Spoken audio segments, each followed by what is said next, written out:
नमस्कार, स्वागत है आप सबका। आप देख रहे हैं प्रिय रंजन भारती रिपोर्ट्स। अब मैं आज फिर उसी विषय का विश्लेषण करने जा रहा हूं जो कई दिनों से सुर्खियों में बना हुआ है। खासकर कल से राहुल गांधी की वोटर अधिकार यात्रा के दौरान दरभंगा में प्रधानमंत्री नरेंद्र मोदी के खिलाफ उनकी स्वर्गीय माता जी को लेकर अपशब्द कहे गए, गालियाँ दी गई। इसे लेकर राजनीति गर्म हो गई है। लेकिन इस पर दो ऐसे सवाल उठते हैं कि क्यों ये क्या मैच फिक्सिंग का मामला है, कोई जानबूझकर ऐसी वारदात को अंजाम दिया गया जिससे प्रधानमंत्री मोदी की भाव के परिवार को गाली दिए जाने के मामले को तूल देकर भाजपा इसे मुद्दा बना ले। और दूसरा ये भी है कि क्या राहुल गांधी ऐसा जानबूझकर करने दे रहे हैं लोगों को, क्योंकि मोदी से घृणा करने वाले जो एक बड़ा ग्रुप है जिसे गैंग भी कहा जा सकता है, उस ग्रुप के बीच अपनी लोकप्रियता और जो मोदी के खिलाफ लोग हैं उनके बीच में अपनी पैठ बना सकें। इन मुद्दों पर चर्चा के लिए बैठा हूँ और सबसे पहले ये बात मैं आपसे रखना चाहूँगा कि अब तक प्रधानमंत्री नरेंद्र मोदी को बुरा भला कहने वालों के बारे में उनकी क्या राय रही है।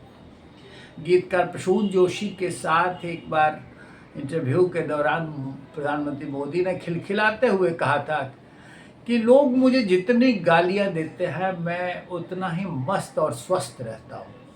तो मोदी की सेहत का राज ये बेशक हो सकता है, लेकिन जो मोदी विरोध की ये पराकाष्ठा है उसे लेकर राजनीति गर्म है। और पटना से क्या कहे तो दरभंगा से लेकर दिल्ली तक मामला तूल पकड़ चुका है। धरना प्रदर्शन, हंगामा, नारेबाजी, विरोध प्रदर्शन और जो भी तरीके हो सकते हैं उन सब को आजमाया जा रहा है। आज राहुल गांधी की वोटर अधिकार यात्रा के दौरान काले झंडे दिखाए गए, लेकिन काले झंडे दिखाने वालों के साथ उन्होंने बड़ी दूसरे अंदाज में गांधीवादी तरीके से पेश आना बेहतर समझा।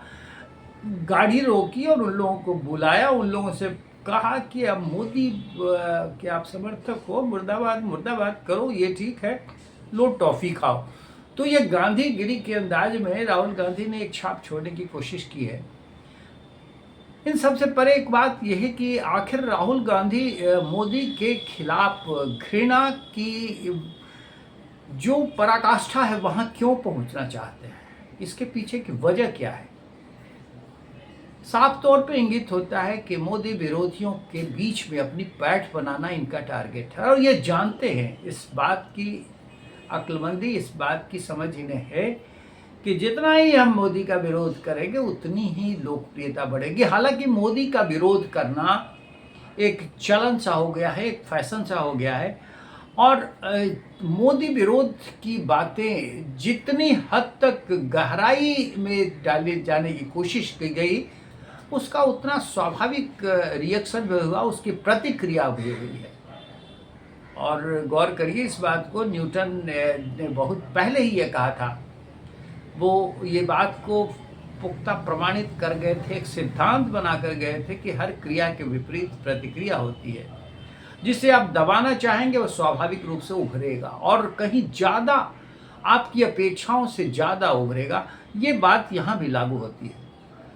अब अमित शाह केंद्रीय गृह मंत्री ने कल असम में जो बातें कही वो आप जान चुके हैं। उन्होंने कहा था कि पीएम जब से बने हैं नरेंद्र मोदी तब से सोनिया गांधी, राहुल गांधी, मणिशंकर अय्यर जैसे कांग्रेसी नेताओं ने मोदी जी के लिए अपशब्द कहे। कोई मौत का सौदागर, कोई जहरीला सांप कहता है, कोई नीच आदमी कहता है, तो कोई रावण कहता है, कोई भस्मासुर बनाता है, कोई वायरस बताता है। इस तरह की भाषा से कांग्रेस को जनादेश प्राप्त होगा क्या? अब कांग्रेस को बताना जरूरी हो गया है कि जितनी ज़्यादा गालियां मोदी जी को दोगे कमल का फूल उतना ही खिलकर आसमान छुएगा। और अमित शाह ने ये बात अगर कही है तो इसमें हाथ कंगन को आरसी क्या, पढ़े लिखे को फारसी क्या, ये सामने दिखता है।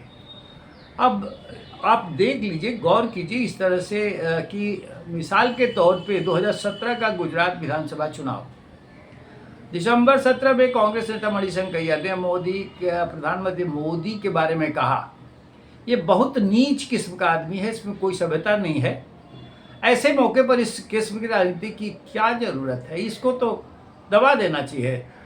अब ये बड़ी शंका रही है, 2017 के चुनाव में कहा था, उसका उल्टा असर हुआ।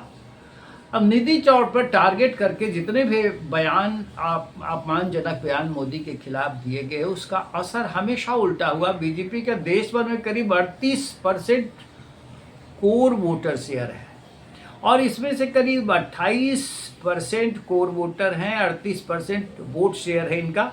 बाकी करीब 9% न्यूट्रल वोटर है जो सरकार बनाने के लिए सबसे जरूरी होते हैं और ये स्विंग करते हैं।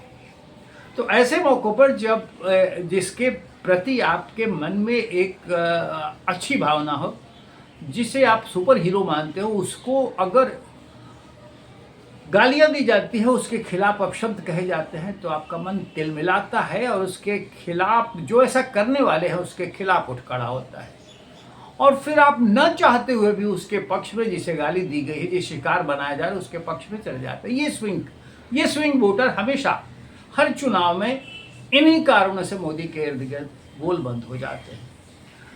अब आप गौर करिए कि इसके पहले भी जितने मामले आए थे उन सब में ऐसा ही हुआ था और कोई गौर करने वाली ये बात भी है कि इस तरह से हमेशा जैसे जैसे मामले मोदी के खिलाफ उठाए जाते रहे, उनकी प्रतिक्रियात्मक एक वेव जैसा बना और उसके चलते ही प्रधानमंत्री मोदी और बीजेपी को कहीं अधिक फायदा होता गया है। 29 अगस्त को जिस तरह की घटना हुई उसकी प्रतिक्रिया हो रही है और प्रतिक्रिया में देश भर में आंदोलन जैसा माहौल बना रहे हैं, तो इसका चुनावी असर तो होगा ही और इस असर से भाजपा को लाभ पहुंचने के आसार कहीं ज़्यादा है।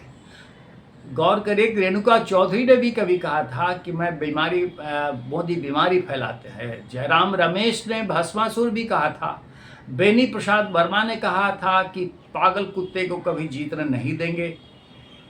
अब इन लोगों ने जितना मोदी के खिलाफ माहौल बनाने की कोशिश की, ठीक हुआ उसका उल्टा। बल्कि निजी टारगेट बनाने के बाद प्रधानमंत्री मोदी की लोकप्रियता कहीं और ज़्यादा बढ़ गई। ये फैक्टर काम करता है और इस फैक्टर के काम करने से बीजेपी के करीब 1/4 वोटर पीएम मोदी के नाम पर विधानसभा चुनाव में वोट करते हैं और इसका फ़ायदा जो इस तरह की उछाल आते हैं, इस तरह के उछाल से प्रधानमंत्री मोदी को और भारतीय जनता पार्टी को और अधिक फायदा हो जाता है। अब जिस तरह से गालियां दी गई है मोदी को, बेशक माफीनामा हो गया, बेशक उसकी गिरफ्तारी हो गई, लेकिन एक माहौल बन गया और प्रकारांतर में राहुल गांधी के एसआईआर के मुद्दे और वोट चोर, गद्दी छोड़ जैसे नारेबाजी के जुमले का विरोधी असर हो सकता है। भाजपा इसे भुना सकती है और भुनाने की राह पर चल पड़ी है। आप भी जरा गौर करिए कि मोदी को दबाने की और मोदी को जितना भी बुरा भला कहने की कोशिशें अब तक की गई है, उसका असर आईने की तरफ आप देख लीजिए, इतिहास को जरा खंगाल लीजिए क्या हुआ है और आज भी उसी दौर की राजनीति होती दिख रही है। फायदा किसे पहुंचेगा, नुकसान किसे होगा, आकलन आप खुद कर सकते हैं। हमारे इस वीडियो पर अपनी प्रतिक्रिया जरूर दीजिए और साथ साथ हमारे चैनल प्रिय भारती रिपोर्ट्स को सब्सक्राइब नहीं किया है तो सब्सक्राइब करिए, लाइक कीजिए, शेयर कीजिए। मिलते हैं फिर। नमस्कार।